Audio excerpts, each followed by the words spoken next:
안녕하세요. 최동욱 변호사입니다.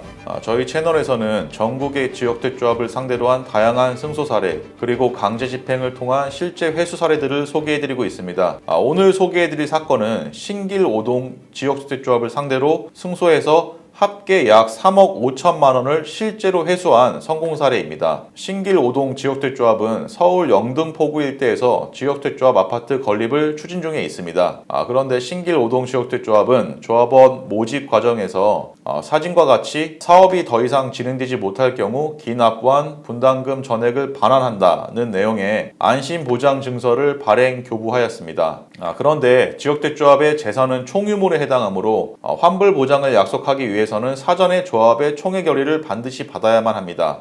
따라서 만약 조합 총회를 거치지 아니하고 환불 보장을 약속하는 안심보장증서를 발행하였다면 해당 안심보장증서는 무효이고 그와 함께 체결된 조합 가입계약 또한 무효입니다. 이건 제 개인적인 생각이 아니라 법원의 판결 내용입니다. 우리나라 법원은 조합 총회 결의 없이 발행된 안심보장증서는 무효에 불과하다고 일관되게 판시하고 있습니다. 저는 이미 전국의 수백 곳 지역택조합들을 상대로 민사소송을 제기해서 위와 같은 논리로 수천 건의 승소 판결을 이끌어냈습니다. 그리고 다른 변호사들 또한 제가 개발해낸 위 논리로 승소하고 있는 것으로 알고 있습니다.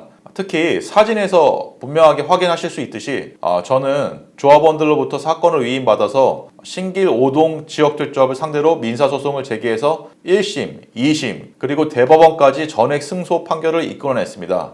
구체적으로 사진을 보시면 1심인 서울 남부지방법원은 사진과 같이 신길 5동 지역택조합은 원고들이 납입한 금액 전액 그리고 그에 대한 지연이자까지 반환하라는 내용의 승소 판결을 선고하였습니다. 판결문 주문을 보시면 의뢰인들이 조합에 납부한 분담금 전액뿐만 아니라 업무 대행비까지 승소하였고 여기에 지연이자까지 추가로 돌려받게 되었습니다. 이후 의뢰인들은 2심 재판에서도 승소하였고 대법원에서도 승소해서 의뢰인들의 승소 판결이 최종 확정되었습니다. 특히 지역택조합 사건의 경우 판결로 승소해서 돈을 당연히 돌려받는 것이 아니고 조합 재산에 관해서 강제 집행을 실시해야만 피해 금액을 실제로 회수할 수 있습니다. 저는 의뢰인들의 실제 피해 금액 회수를 위해서 신길 5동 지역택조합이 소유하고 있는 부동산에 대해서까지 강제 경매를 신청했고 그 결과 의뢰인들께서는 부동산 경매에 따라서 최근인 2024년 7월 25일 피해 금액 약 3억 5천만 원을 실제로 회수하게 되었습니다.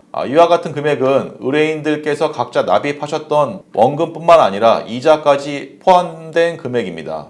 구체적으로 의뢰인들의 원금은 총 약 2억 9천만 원이고 이에 더해서 이자 총 6천만 원까지 실제로 추가 회수하게 되었습니다.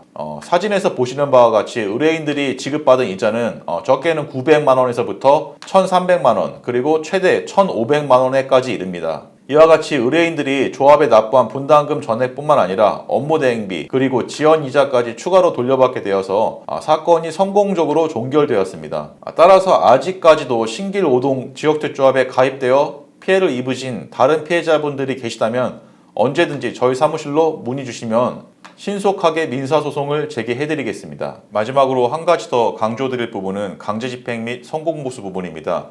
지역택조합 사건은 판결로 승소하는 것이 아니라 승소 이후 강제 집행을 해서 돈을 실제로 회수하는 것이 대단히 중요합니다. 판결로 승소하는 것과 돈을 실제로 회수하는 것은 전혀 다른 문제이고 승소 판결이 선고된 이후 지역택조합 측이 무릎 꿇고 돈을 그대로 갖다 주는 일도 거의 없습니다. 저 최동욱 변호사는 승소 판결을 이끌어낼 뿐만 아니라 실제로 돈을 회수하실 수 있도록 강제 집행까지 함께 책임지고 진행해드리고 있습니다. 이에 따라서 의뢰인이 실제로 피해 금액을 회수하였을 때만 성공보수를 지급받고 있습니다. 그러나 거의 대다수 변호사들은 강제 집행을 도외시해서 민사소송으로 승소하였다고 광고만 할 뿐 실제로 피해금을 회수하는 일은 굉장히 적은 것으로 알고 있습니다. 특히 지역택조합으로 승소만 광고하는 다른 로펌의 경우 성공보수를 지급하지 않으면 의뢰인을 상대로 민사소송까지 불사해가면서 성공보수를 받아내고 있습니다. 이로써 의뢰인 입장에서는 판결로 승소하였을 뿐 단 한 푼도 회수되지 못한 상황에서 착수금뿐만 아니라 성공보수까지 이중으로 지급해야 하는 일이 굉장히 많이 발생하고 있습니다. 따라서 변호사와 위임계약을 체결하실 때에는 성공보수 지급 조건을 반드시 꼼꼼하게 확인하셔야 됩니다. 이처럼 지역택조합 사건은 판결로 승소하는 것이 중요한 것이 아니라 강제집행을 통해서 피해 금액을 실제로 회수하는 것이 훨씬 더 중요합니다. 저희 유튜브 채널에서는 강제집행 집행을 실시하여 실제로 돈을 회수한 많은 사례들을 직접 확인하실 수 있습니다. 지역재조합 탈퇴 및 분담금 반환을 원하시면 저희 명함으로 연락 주시기 바랍니다. 신속 정확한 답변을 드리겠습니다. 감사합니다. 법무법인 차원 최동욱 변호사였습니다.